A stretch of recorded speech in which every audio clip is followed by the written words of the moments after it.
So now we're on our way to the next level in the game. And I remember I got so stuck here when I first played the game because I just didn't know how exactly I was supposed to draw the line to get to the next island. One of the most unintuitive things about the game is that apparently you can start drawing a line from an island other than Southern Island.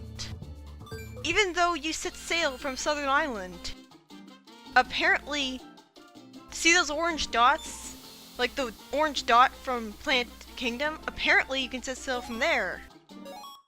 But there's a limit to how long you can draw the line, which is stupid, and just makes drawing it all more tedious and trial and error. So, like, it doesn't make any sense. Like, why is it that there's a limit? Is it because you'll run out of gas when you reach the end of the line drawing?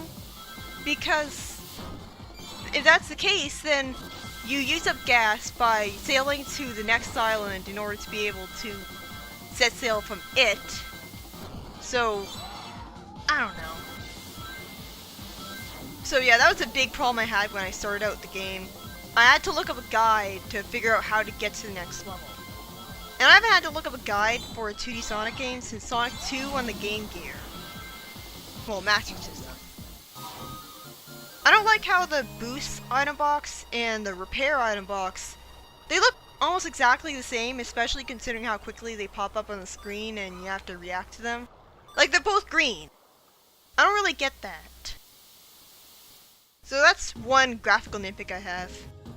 For the most part though, these are really fun.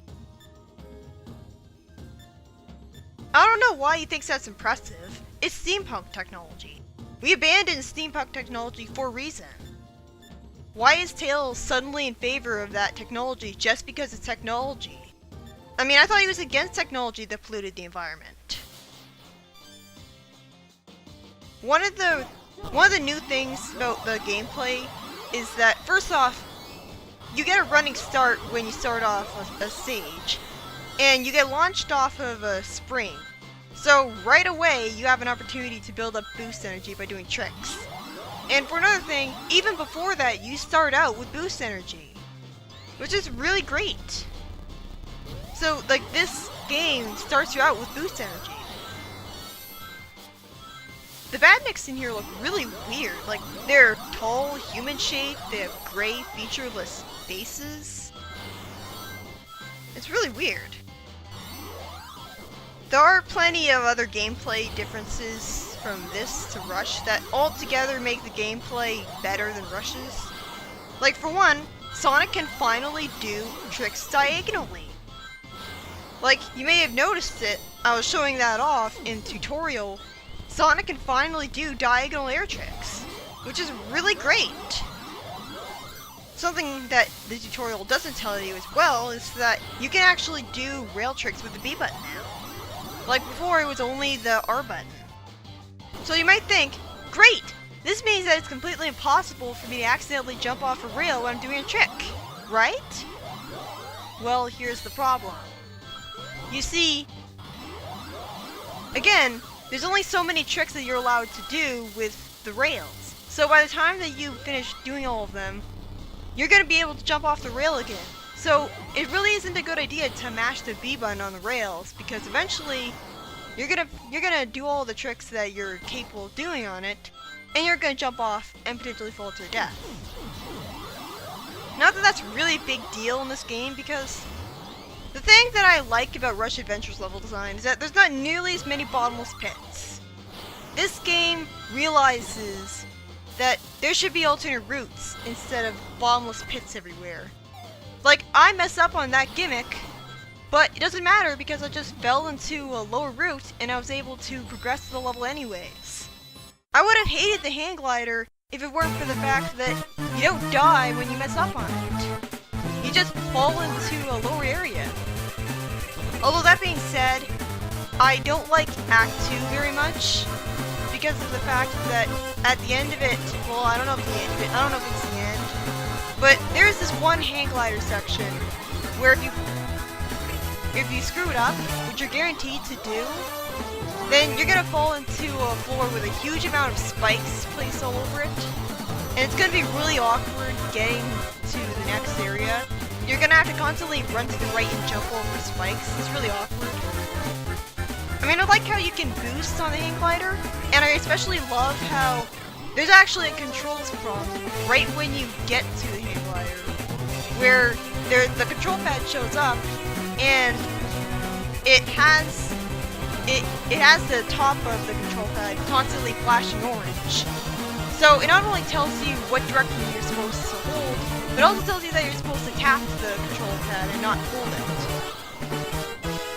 So it's a lot less unintuitive than the hang glider in Sonic 2 for the Master System, where you just went backing up, but you had no way of knowing that's how you're supposed to do it. So it's good that they tell you the controls, but honestly, I feel like, at least with the hang glider of Sonic 2 8-bit, you never really felt like you couldn't go in a straight line. Like, with the hang glider of this game, you can't go in a straight line. You're always gradually falling down. And at least with Sonic 2 8-bit, when you knew what to do, it really wasn't a problem at all. I mean, in Act 2, it was annoying because you would fly straight, and so you would fly into a ceiling or a wall and fall into a pit. Well, there wasn't any pits, there were pits of spikes. But regardless, I feel like Sonic 2 8-bit ultimately handled the hang glider better. Even if it was less intuitive, at least you could just keep going in a straight line and you'll be fine. With this game, you always go too high up and bump into the ceiling and then fall.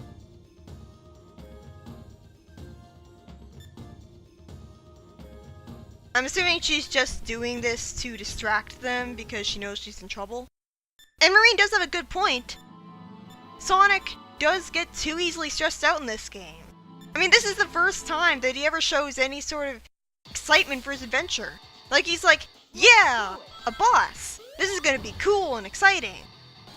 But for the most part, Sonic is all like, oh great, it's an adventure.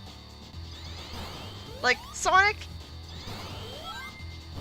is supposed to be all about giving you energy, making you all excited to play the game. But in this game, he spends most of it exasperated by Marine, except that's redundant because Tails is also exasperated by Marine. And the very fact that he has 2 character portraits devoted to him being exasperated with Marine is proof of my point. Sonic is the one who's supposed to be all excited to be on an adventure. Sonic is the one who's supposed to be all inspiring and stuff like that, but in this game, it's Marine who does so much better of a job providing me with energy and excitement. Like, she genuinely has some badass and inspiring lines in spite of her lack of combat skills. And this is coming from someone who doesn't even like Marine. I really don't feel like they did Sonic's characterization well. It's like you've already got a straight man to Marine in the form of all the other characters interacting with her. But anyways, this is, I guess, the best boss in the game, but it's entirely based on luck how fast you beat it. What you gotta do is you gotta jump into the bottom of the spears to send them up to the boss. And the big ones, you gotta jump into them more than once. The bigger they are, the more you have to jump into them, and the more damage they deal, which is intuitive, and I like that. I recommend spin dash jumping into them, and after you jump, hold down the A button for a long time, so that you make sure that you jump high enough from the spin dash that you'll actually jump onto the bottom of it and hit it in the first place, because otherwise you'll just tap the button and you won't be able to go high enough to hit it. Like, this boss can take over 3 minutes if you're unlucky enough. So I hated this boss when I first played it. It can be fun, but it has problems, I think. It is a very creative concept, though. I can understand why people compare her with Styx. And again, that line. Like, I like that line. It is genuinely inspiring. My adventuring spirit will not be broken so easily. I like that. And this is the point in the game where the material grinding really starts to become a problem.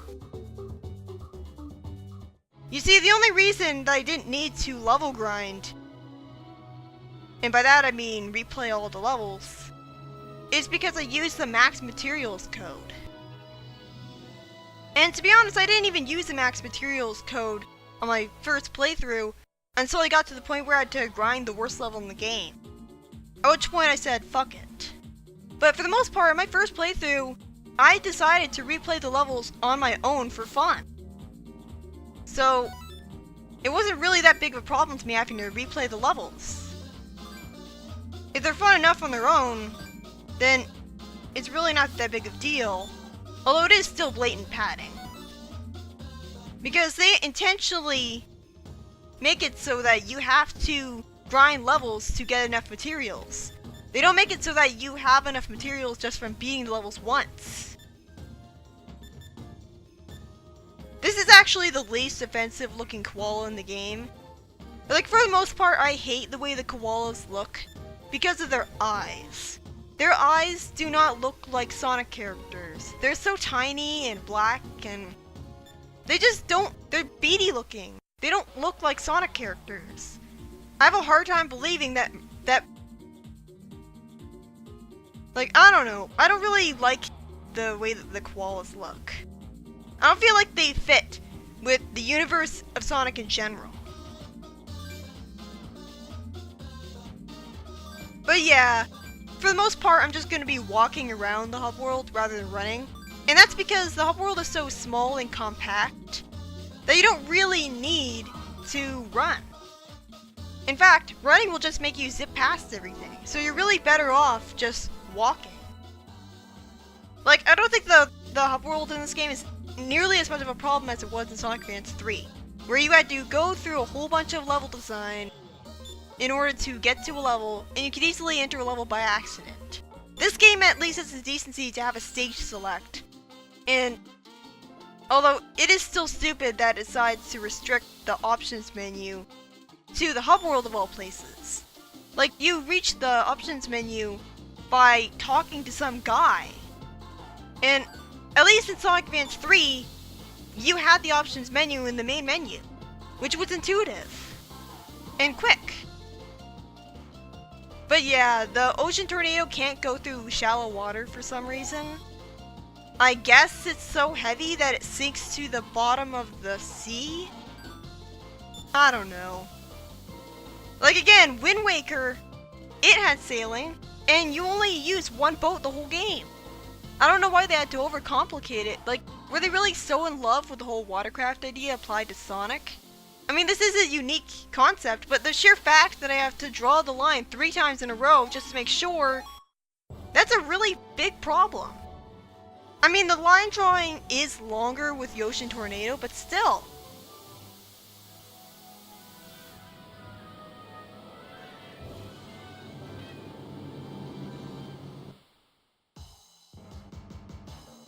This is easily one of the gems in the soundtrack. Like, I knew from the first time I heard it, this is one of the best songs in the game. This is pretty cool, and I like the instrumentation and everything. Unfortunately, that doesn't really go for the gameplay. Where do I even begin? You see, you'd expect there to be perfect accuracy to the targeting system, considering that you're tapping stuff with the touchscreen in order to hit it. But unlike the cannonballs in Phantom Hourglass, you gotta tap to the left of things. Like, you gotta tap to the right of things in order to hit them. Otherwise, you'll constantly miss. The cannonballs are nearly as accurate as you think they would be. There's 3 weapons. There's the guns, which you'll want to use the most because they have the shortest reload times. And while they don't deal as much damage, the fact that there's such short reload times is really helpful. And yes, I said reload times. I cannot stress enough how annoying it is that constantly you'll have a game tap it, tap it, tap it, tap it. Reload, reload, reload, reload. And you have to constantly reload. And look at how low my health bar is. Just look at this. And spoiler alert, after I get past this event, I'm gonna be reloaded into the ocean tornadoes with the exact same amount of health that I had before. That's great design. And at this point in the game, you're gonna be wondering how Johnny found out about Sonic, when the only people who know that Sonic is even here are the people of Southern Island. And Johnny supposedly hasn't interacted with them at all. I mean, later you find out that maybe his boss told him about Sonic, but right now it makes no sense. But yeah, this is the only Johnny race in the game that is actually fun, because it's not bullshit hard and precise. This one you actually have a chance of winning without cheating. I mean, I did actually manage to legitimately beat some of the Johnny races after this, but I was completely surprised by that. What you're supposed to do is, when Johnny is ahead of you and he creates light rings in front of him, you're supposed to go through the light rings because they give you a small burst of speed and let you catch up to him. And something I forgot to mention is that collecting rings fills up your boost meter a little. So you really should collect every ring that you can. But the problem is that, again, you run out of boost so fast. So it really sucks. Like, you want to be boosting all the time to make sure that he won't catch up to you. But you can't. And so many times you'll get so close to the Chaos Emerald and suddenly Johnny will sneak up on you from behind and steal it from you. He shouldn't be able to catch up with you. The big reason why these things are cheap is that Johnny starts off with faster acceleration than you, and there's no way to fix that. Even if you upgrade the watercraft as much as you possibly can, you can't make it so that you're faster than Johnny, and you can't make it so that you accelerate faster than him. Just, these races are so cheap. Anyways, see you in the next part.